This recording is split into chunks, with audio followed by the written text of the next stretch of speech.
apa kabar? Pada kesempatan kali ini kita akan melanjutkan materi kita tentang segitiga. Segitiga setelah pada bab sebelumnya kita telah membahas tentang segitiga ya. Segitiga itu adalah suatu bangun yang dibentuk oleh 3 titik yang tidak segaris dan dihubungkan oleh 3 ruas garis ya. Jadi dibentuk oleh 3 titik yang tidak segaris, kemudian dia dihubungkan oleh 3 ruas garis. Nah, ini adalah segitiga ya. Kita gambarkan seperti ini, kurang panjang tadi. Nah, segitiga ini ya mempunyai 3 buah sisi ya, karena dia segitiga berarti sifat umumnya adalah mempunyai 3 buah sisi ya, mempunyai 3 buah sisi, kemudian 3 titik sudut. Jadi dia mempunyai 3 buah sisi, 3 titik sudut, dan besar sudut dalamnya. Jadi besar sudut dalamnya misalnya ini A, ini B, ini C ya. Berarti sudut A ditambah sudut B ditambah sudut C itu nanti adalah ketemunya adalah 180. Nah, itu adalah pengertian tentang segitiga. Sekarang ada jenis-jenisnya ya. Jadi segitiga mempunyai beberapa jenis yang bernama berdasarkan panjang sisinya. Jadi kalau berdasarkan panjang sisinya ya, jadi kalau ini panjang sisi, nah segitiga ini nanti akan terbagi menjadi segitiga sama kaki ya. Sama kaki berarti dia adalah kakinya sama ya, 2 sisinya sama panjang ya. Ini adalah sama kaki. Yang kedua ada segitiga sama sisi ya. Nah, ini segitiga maksudnya ya. Segitiga sama sisi berarti ketiga sisinya panjangnya adalah sama.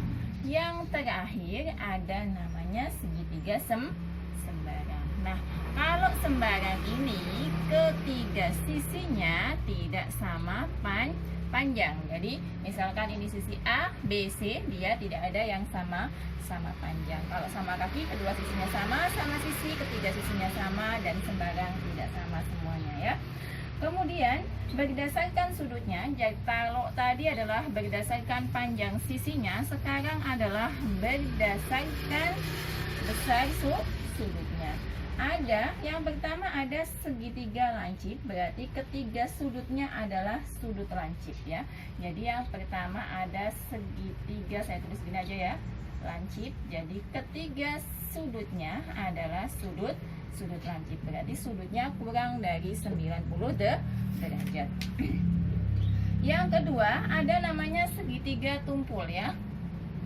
Tumpul berarti salah satu sudutnya adalah merupakan sudut tumpul, berarti sudutnya salah satu dari sudut segitiga ini besarnya adalah lebih besar daripada 90 derajat. Ya, ini nanti kalau diukur besarnya lebih dari 90 derajat. Itu adalah segitiga tumpul.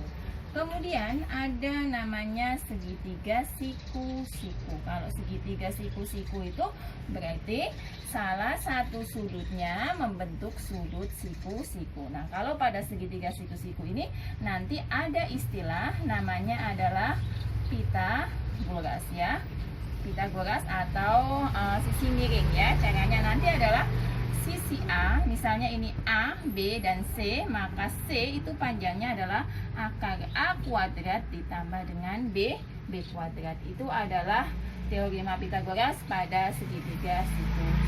Nah, sekarang kita akan mencoba menyelesaikan satu soal yang berhubungan dengan sudut yang ada pada segitiga. Misalkan di sini saya mempunyai sebuah segitiga ya.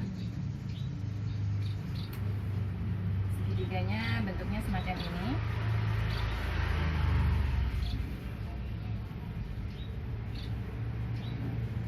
Kebetulan ini adalah segitiga sama kaki ya. Sini karena segitiga sama kaki ya. Nah, panjangnya besar sudutnya adalah 112 derajat. Nah, ini ada di buku halaman 256 ya, soal nomor 11. Tentukan besar sudut B. Jadi ini ada P, ini ada R, ini ada Q, dan ini ada S. Kita disuruh menentukan besar sudut daripada P ya. Kita ingat bahwa segitiga sama kaki itu kakinya sama, berarti sudut kedua bawah ini nanti besarnya adalah sama ya. Kita lihat, kita ingat dulu ketika kita belajar tentang sudut ya.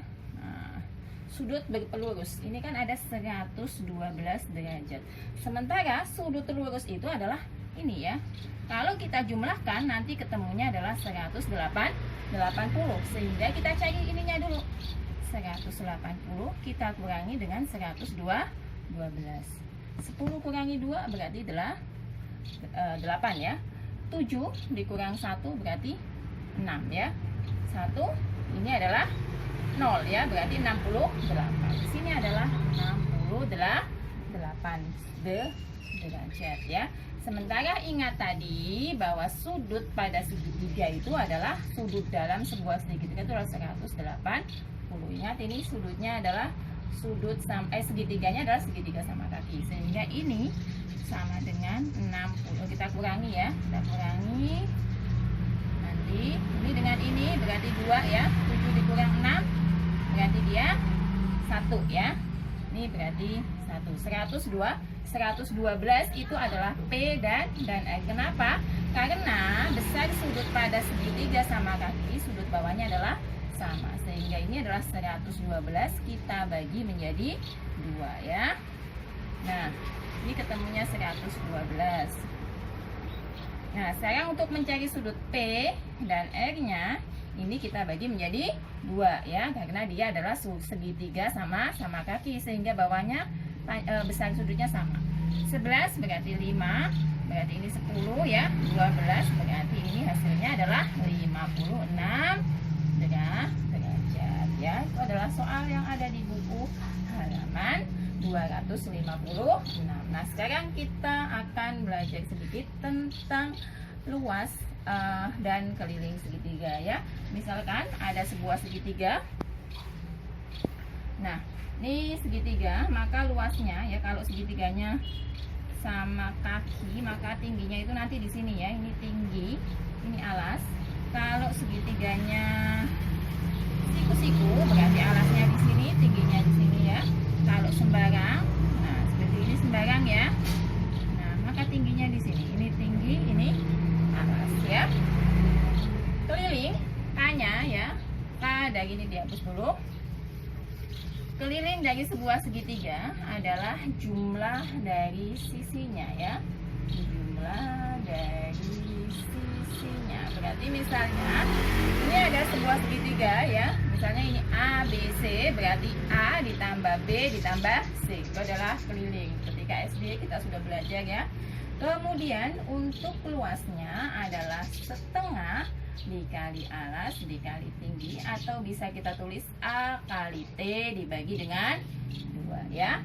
Kemudian ya, jika ABC mempunyai panjang sisi A, B, dan C, maka luas segitiga ABC. Jadi misalnya gini, ini ada sebuah segitiga ya. Misalkan segitiga seperti ini ya. Nah, ini ABC ya. Memiliki panjang sisi A, B, dan C, maka luas segitiga juga bisa kita cari. L sama dengan S ini adalah, S itu adalah panjang ya. Jadi ini jika tidak diketahui ya, jika tidak diketahui tingginya, alasnya, dan sebagainya ya. Panjang setengah keliling ya, setengah K. S dikali S dikurangi A ya. Kemudian S dikurangi B, berarti ini dikali ya. Kemudian S dikurangi dengan C. Kemudian diakalkan. S sendiri adalah setengah daripada keliling. Sementara keliling tadi adalah A ditambah B ditambah C. Kita coba satu soal tentang tinggi segitiga ya, tentang luas segitiga. Misalkan ada sebuah segitiga ya, kalau untuk ininya ya. Segitiga misalnya mempunyai alas A-nya 4, T-nya adalah 10, maka tentukan luasnya. Berarti luas adalah A kali T dibagi dengan 2. Berarti 4 kali 10 bagi 2. Kalau ada yang bisa kita coret aja ya. Berarti 4 kali 5, 20 cm persegi. Nah, demikianlah apa yang dapat saya sampaikan tentang materi segitiga. Semoga dapat dipahami dan sampai jumpa di video selanjutnya. Terima kasih.